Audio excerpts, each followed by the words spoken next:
سب سے پہلے میں کل 12 ربیع الاول کی تاریخ تھی، جناب رسول اللہ صلی اللہ علیہ وسلم کی ایک روایت کے مطابق ولادت کا دن تھا۔ نبی کی ولادت کے اوپر پوری دنیا کے مسلمانوں کو جتنی خوشی ہوتی ہے کسی اور کام کے اوپر اتنی خوشی نہیں ہو سکتی۔ ایسے خوشی کے موقع کے اوپر کل بلوچستان کے شہر مستونگ میں اور خیبر پختونخوا کے ہنگو میں جو دہشت گردی کے 2 واقعات ہوئے، جس میں 100 کے قریب لوگوں نے جام شہادت نوش کیا اور بڑی تعداد میں زخمی پڑے ہوئے ہیں، میں اس واقعے کی الفاظ ہی ہو سکتے ہیں پرزور الفاظ میں مذمت کرتا ہوں، اور مذمت کے ساتھ ساتھ گورنمنٹ پاکستان سے، ملکی سلامتی کے اداروں سے مطالبہ کرتا ہوں کہ پہلی فرصت میں باقی کام چھوڑ کر کے ان دہشت گردوں کو گرفتار کیا جائے اور انہیں عبرت کا نشان بنایا جائے۔ شہید ہونے والوں کے ورثاء کے ساتھ میں یکجہتی کا اور محبت کا اظہار کرتا ہوں، ساتھ ساتھ جو زخمی پڑے ہوئے ہیں ان کے لیے دعا گو ہوں، اللہ تعالیٰ انہیں جلدی صحت عطا فرما دے۔ پاکستان ایک عرصے سے دہشت گردی کی زد میں ہے، وجوہات مختلف ہیں۔ پاکستان میں ایک عرصے سے شیعہ سنی عنوان کے اوپر دہشت گردی ہوتی رہی، ہماری جماعت اس کا شکار رہی ہے۔ ہم نے اپنی جماعت کے 7 مرکزی رہنما اور 12,000 کے قریب اپنے ذمہ دار اور کارکنان کے جنازے اٹھائے ہیں۔ کس لیے؟ ہمارا مطالبہ تھا پاکستان میں اصحاب پیغمبر اور اہل بیت اطہار کو آئینی تحفظ دیا جائے۔ اس کے لیے مولانا حق نواز رحمۃ اللہ تعالی علیہ نے 1988 میں الیکشن لڑا تھا۔ وہ یہ کہتے تھے کہ میں الیکشن اس لیے لڑ رہا ہوں، قانون ساز اسمبلی میں جا کر کے میں ناموس صحابہ کے عنوان پر قانون سازی کروانا چاہتا ہوں۔ وہ قانون کی بات کر رہے تھے، قانون شکن نے انہیں گولی مار کر کے شہید کر دیا۔ ہماری جماعت نے ان کی جگہ پر مولانا ایثار القاسمی کو الیکشن میں کھڑا کیا۔ وہ الیکشن میں کھڑے ہوئے، جھنگ کے عوام نے انہیں بھاری اکثریت سے کامیاب کروایا اور وہ قومی اسمبلی کے ممبر اور صوبائی اسمبلی کے ممبر بیک وقت منتخب ہوئے۔ انہوں نے قومی اسمبلی میں جا کر اسی عنوان کے اوپر گفتگو کی کہ ملک میں یہ قانون ساز ادارہ ہے، یہاں قانون بننا چاہیے، جو حضرات صحابہ کرام آل بیت اطہار کی گستاخی کرتا ہے اس کو قانون کی شکل میں عبرت کا نشان بنا دیا جائے۔ وہ قانون دشمن، اسلام دشمن، صحابہ دشمن اور پاکستان دشمن نے قانون شکنی کرتے ہوئے دہشت گردی پھر کی، مولانا ایثار القاسمی کو بھی گولیاں مار کر کے شہید کر دیا۔ ان کی شہادت کے بعد ہماری جماعت نے مولانا محمد اعظم طارق کو اسی حلقے سے قومی اسمبلی کا امیدوار بنا کر کے کھڑا کیا۔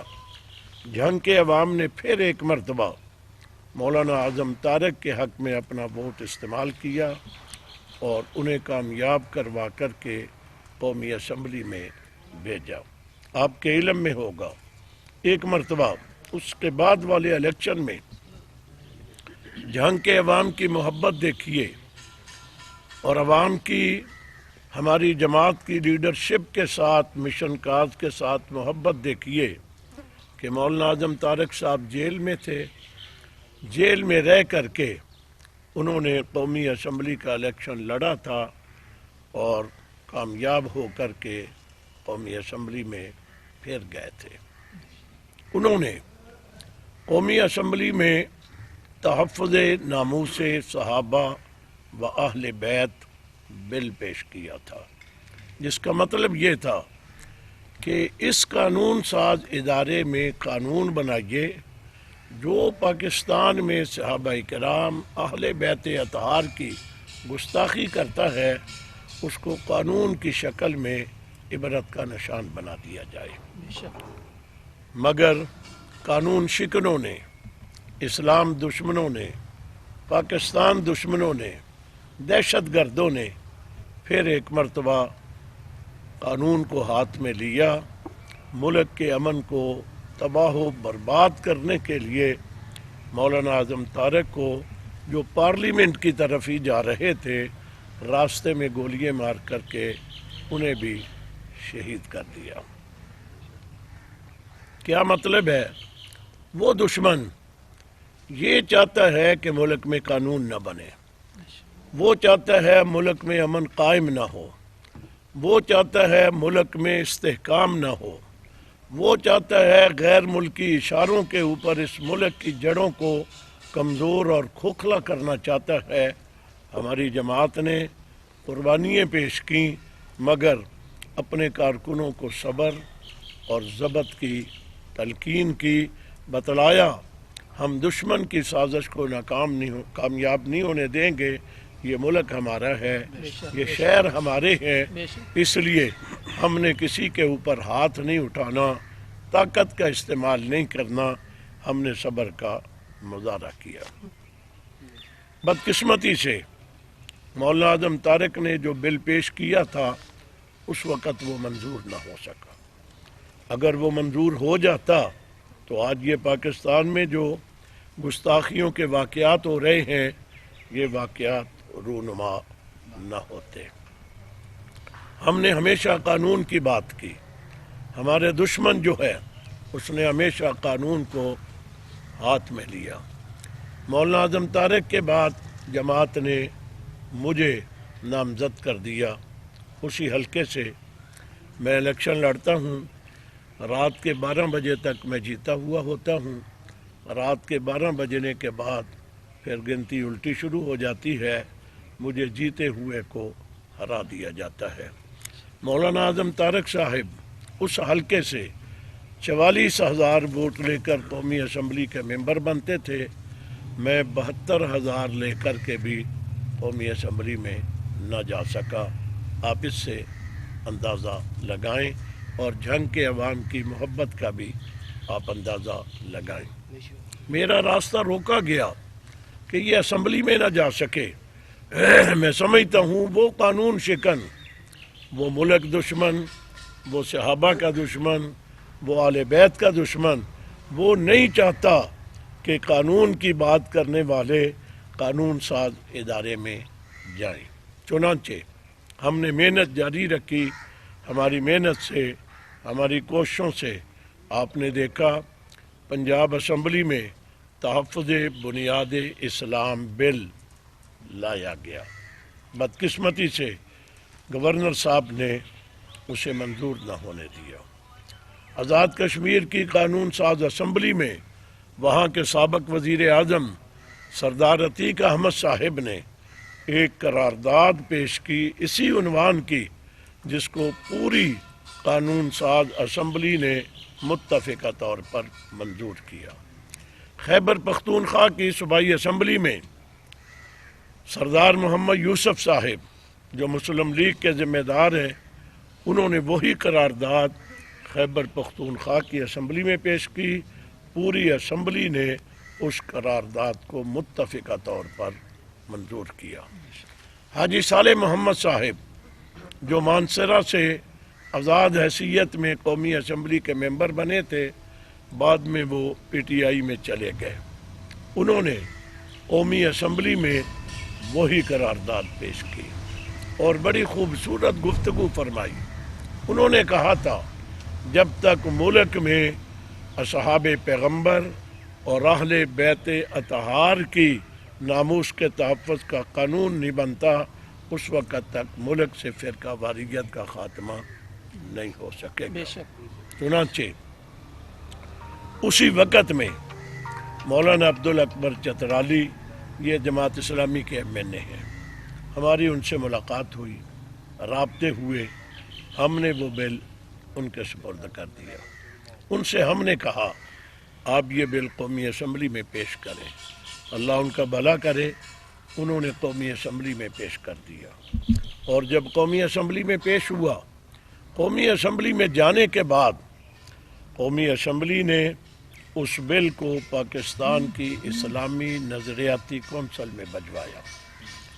اسلامی نظریاتی کونسل نے، جس میں دیوبندی، بریلوی، اہل حدیث، شیعہ اور سابق بیوروکریٹ، ججز اس کے ممبر ہوتے ہیں، گورنمنٹ کے اداروں کے لوگ بھی اس کے ممبر ہوتے ہیں، ان تمام نے اس کے اوپر بڑا تفصیل کے ساتھ غور و فکر کیا۔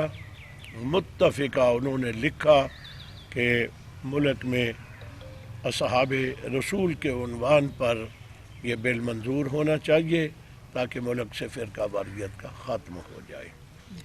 قومی اسمبلی نے پھر اس کے اوپر اکتفا نہیں کیا، انہوں نے پھر قومی اسمبلی کے ممبران پہ 21 افراد پہ مشتمل ایک کمیٹی بنائی۔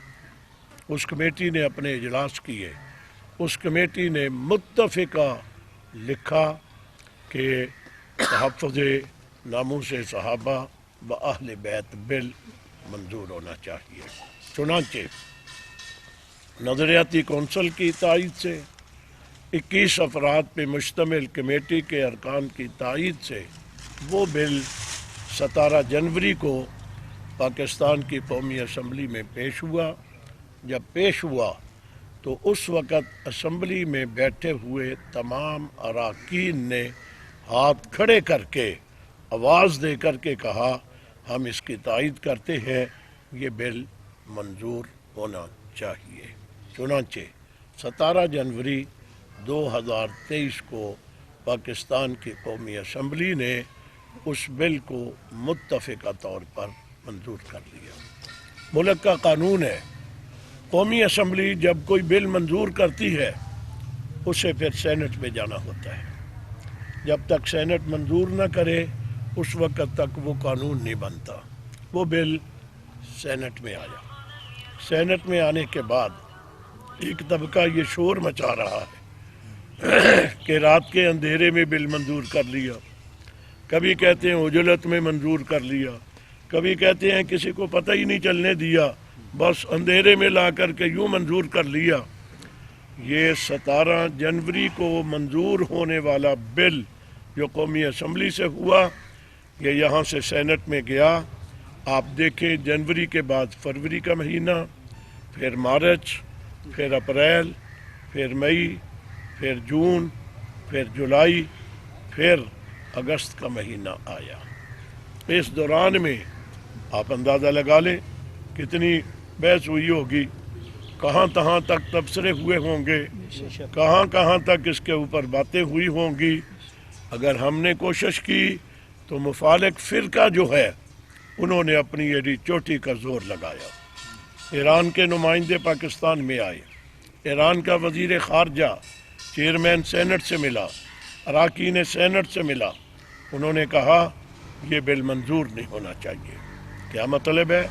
وہ چاہتے ہیں یہ بل منظور ہو گیا ملک میں امن آ جائے گا، دہشت گردی کا خاتمہ ہوگا، انتہا پسندی ختم ہوگی، فرقہ واریت کا خاتمہ ہوگا، مگر وہ چاہتے ہیں اس ملک کا امن تباہ ہو، وہ چاہتے ہیں اس ملک میں فرقہ واریت باقی رہے، وہ چاہتے ہیں دہشت گردی ہوتی رہے، وہ چاہتے ہیں یہاں قتل و قتال ہوتا رہے۔ انہوں نے اپنا زور لگایا، انہوں نے اپنی پوری کوششیں کی، ہم نے بھی اپنی جماعت کی طرف سے اسباب کے درجے میں جو کوششیں ہو سکتی ہیں وہ ہم نے بھی کوششیں کی، ہم بھی ذمہ داروں کے پاس گئے، ہم نے بھی ایک ایک ممبر سے جا کر کے ملاقات کی، ہم نے بھی انہیں اس بل کی اہمیت کے بارے میں بتلایا، ہم نے بھی ان کو باور کروایا کہ یہ ملک ہمارا ہے، اس ملک کا امن ہمیں اپنی جانوں سے زیادہ عزیز ہے، اس ملک کو ہمارے بزرگوں نے بنایا تھا، اس کو کوئی نقصان پہنچانا چاہتا ہے ہم نہیں پہنچانے دیں گے۔ ہم نے انہیں کہا یہ بل اگر منظور ہو جاتا ہے تو پاکستان ہر لحاظ سے مستحکم ہوگا، مضبوط ہوگا، امن ہوگا، دہشت گردی کا خاتمہ ہوگا۔ اللہ بھلا کرے سینٹ کے ممبران کا، تمام جماعتوں کے ممبران کا، تمام جماعتوں کے سربراہوں کا اللہ بہت ہی حفاظت بھی فرمائے۔ جناب چیئرمین سینٹ کا، ان تمام نے اس کے ساتھ اتفاق کیا۔ بالآخر 7 اگست 2023 کو یہ بل قومی سینٹ میں پیش کیا گیا، جس کو پیش کرنے والے جمعیت اہل حدیث کے مرکزی جنرل سیکرٹری حافظ عبدالکریم صاحب ہیں۔ انہوں نے وہ بل پیش کیا۔ جب پیش ہوا تو جناب چیئرمین صاحب نے ممبران سے رائے لی، آپ بتلائیں کیا ہونا چاہیے۔ کچھ ممبران نے کہا کہ اس کو کمیٹی میں بھیج دو، اختلاف نہیں کیا، کہا کمیٹی میں ذرا مزید اس پہ غور و خوض ہو جائے۔ جمعیت علماء اسلام کے سینیٹر جناب طلحہ محمود صاحب، جو اس وقت وفاقی مذہبی امور کے وزیر تھے، ان سے چیئرمین صاحب نے جب پوچھا طلحہ صاحب آپ بتلائیں کیا ہونا چاہیے، تو انہوں نے کہا جناب چیئرمین آپ ایوان کی رائے لے لیں اور رائے شماری کرا لیں، رائے شماری کے مطابق آپ فیصلہ کر دیں۔ چنانچہ جناب چیئرمین صاحب نے اس کے اوپر رائے شماری کروائی۔ انہوں نے کہا کہ جو لوگ اس کے حق میں ہیں پہلے میں ان سے کہوں گا وہ یس کہہ کر کے آواز دیں گے، اور جو اس کے خلاف ہیں وہ نو کہیں گے۔ تو چیئرمین صاحب نے جب یہ آواز لگائی، پورا ایوان جو ہے، پورے ایوان میں بیٹھے ہوئے سینٹ کے تمام اراکین، تمام جماعتوں کے نمائندگان نے یک زبان آواز دی، ہر طرف سے آواز آئی یس یس یس، ایک بھی نو کی آواز وہاں سے نہیں آئی۔ یہ بل متفقہ طور پر منظور ہو گیا۔ میں آپ کی وساطت سے پاکستان کے مسلمانوں کو بالخصوص، عالم اسلام کے مسلمانوں کو بالعموم اس بل کے منظور ہونے پر مبارکباد پیش کرتا ہوں۔ اب ایک مرحلہ پھر بھی ہے، اگرچہ میں اس پہ بحث نہیں کرتا کہ صدر صاحب نے دستخط کیے یا نہیں کیے۔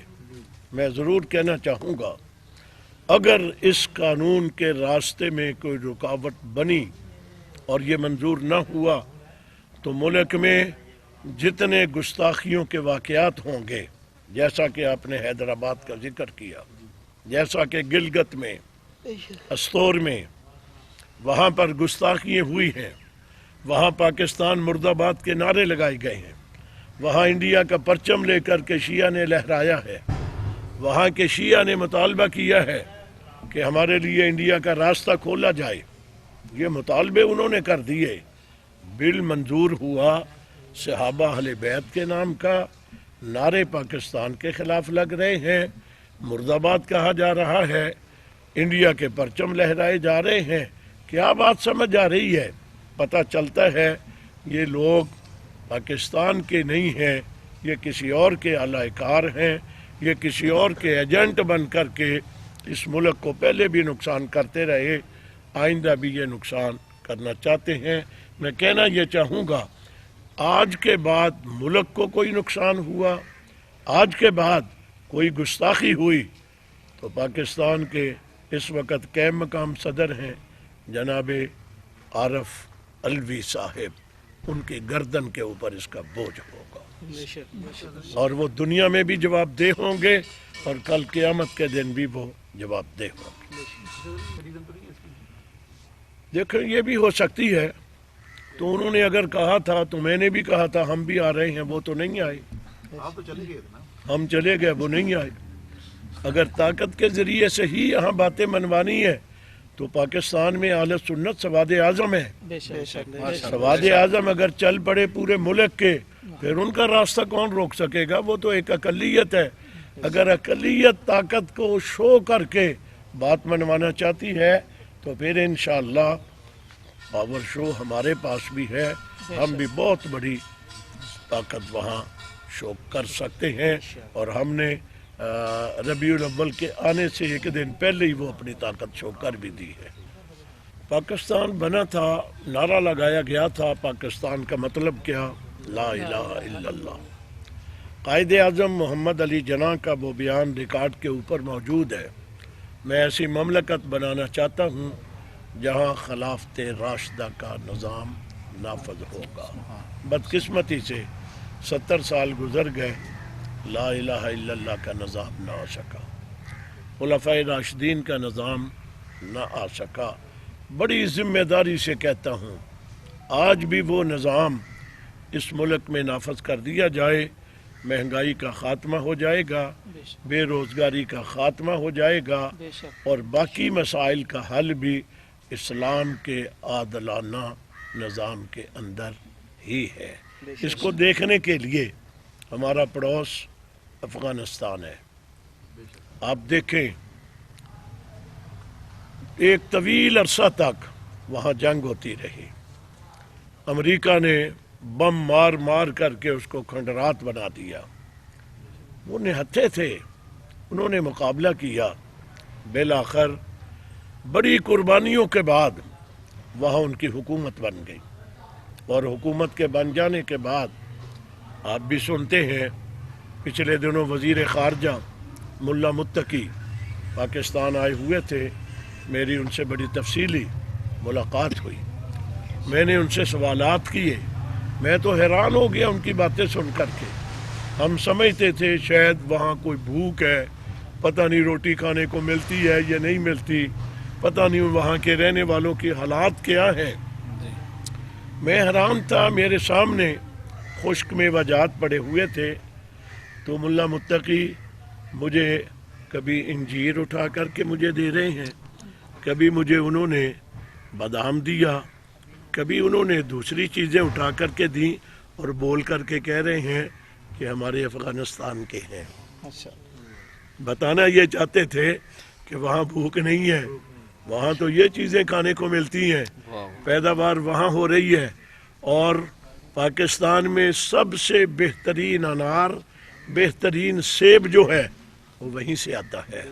اور انہوں نے یہ بات بھی کہہ کر کے حیران کر دیا ہمیں، ہم چند سالوں میں وہاں نہری نظام بنا کر کے، جس کا آغاز انہوں نے کر دیا ہے، نہری نظام بنا رہے ہیں، اور ہم گندم کی کاشت کریں گے، اور کاشت کر کے افغانستان کو ہم گندم میں خود کفیل کر دیں گے۔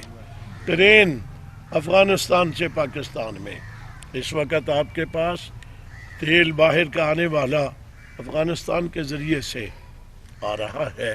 تو کہنا یہ چاہتا ہوں، جو ملک کھنڈرات بنا ہوا تھا وہ کسی سے قرضہ بھی نہیں مانگ رہا، وہ کسی کے سامنے ہاتھ بھی نہیں پھیلا رہا، بلکہ ان کے اثاثے امریکہ کے بینکوں میں منجمد پڑے ہوئے ہیں۔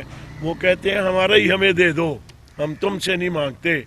اس کے بغیر آپ نے کبھی نہیں سنا ہوگا وہاں کوئی خودکشی کرتا ہو بے روزگاری کی وجہ سے، آپ نے کبھی سنا ہو بھوک کی وجہ سے لوگ احتجاج کرتے ہوں، آپ نے کبھی نہیں سنا ہوگا۔ اس لیے کہ اسلام کی، میں پوری نہیں کہتا، مگر کچھ جھلکیاں وہاں پر آئی ہیں، جس کی وجہ سے امن بھی ہے، بے روزگاری کا خاتمہ بھی ہے۔ اس ملک میں بھی جس دن اسلام کا عادلانہ نظام آ جائے گا، اس ملک میں امن بھی آ جائے گا، اور تمام مسائل کا حل بھی ہوگا۔ بس میرا جملہ ایک، باقی چیزیں چھوڑیں، صرف نظام زکوٰۃ، ایک نظام زکوٰۃ، اس کا صحیح نفاذ کر دیا جائے۔ پاکستان کے سارے ہی مسلمان جو صاحب حیثیت ہے وہ اپنی زکوٰۃ دینا شروع کر دیں، پاکستان سے غربت کا خاتمہ ہو جائے بے گا۔ شک، بڑی ذمہ داری سے کہتا ہوں۔ بے شک، دیکھیں، پاکستان میں جب بھی دہشت گردی کے واقعات ہوئے ہیں، گورنمنٹ کے ادارے کہا کرتے ہیں، کبھی کہتے ہیں انڈیا کی راہ وہ ملوث ہے، بے شک، کبھی آتی ہے بات اسرائیل پاکستان میں دہشت گردی کرواتا ہے۔ ہماری معلومات کے مطابق انڈیا، ایران بے اور اسرائیل، بے شک، یہ تینوں ایک ہیں۔ یہ تینوں مل کر کے نہ اسرائیل پاکستان کو پسند کرتا ہے، نہ انڈیا پاکستان کو پسند کرتا ہے، نہ ایران پاکستان کو پسند کرتا ہے۔ میں بڑی ذمہ داری سے کہہ رہا ہوں، اس لیے یہاں کے بہت سارے واقعات میں وہ ملوث پائے جاتے ہیں۔ ادارے کہہ دیتے ہیں کہ باہر سے آئے تھے، مگر میں اداروں سے سوال کرتا ہوں، کیا تم نے اپنی سرحدوں کو کھول کر کے آزاد چھوڑا ہوا ہے؟ جس کا جی چاہے باہر سے آ جائے اور آ کر کے دہشت گردی کا واقعہ کرے اور پھر واپس چلا جائے۔ اگر یوں آزاد رہیں گی تو آنے والے وقت میں اس ملک میں کوئی اور بھی بڑا حادثہ ہو سکتا ہے۔ دیکھیں، یہ ہماری جماعت فیصلے کیا کرتی ہے۔ ہماری جماعت نے پہلے فیصلے کیے، ابھی ہماری جماعت نے فیصلہ کیا ہے کہ وہاں ایم پی اے اور این اے دونوں حلقوں سے میں نے الیکشن لڑنا ہے۔ تو جماعت نے فیصلہ کیا، ہم جماعت کے تابع ہیں بے شک، اور پوری جماعت اس کے اوپر اتفاق کرے انشاءاللہ۔ انشاءاللہ۔ اگر وہی بات میں کہہ رہا ہوں کہ اوپر کی مخلوق جو ہے وہ ہمارے ساتھ زیادتی نہ کرے تو انشاءاللہ پارلیمنٹ میں جانا انشاءاللہ، ہمارا ضروری ٹھہر جائے گا انشاءاللہ، انشاءاللہ۔ انشاءاللہ۔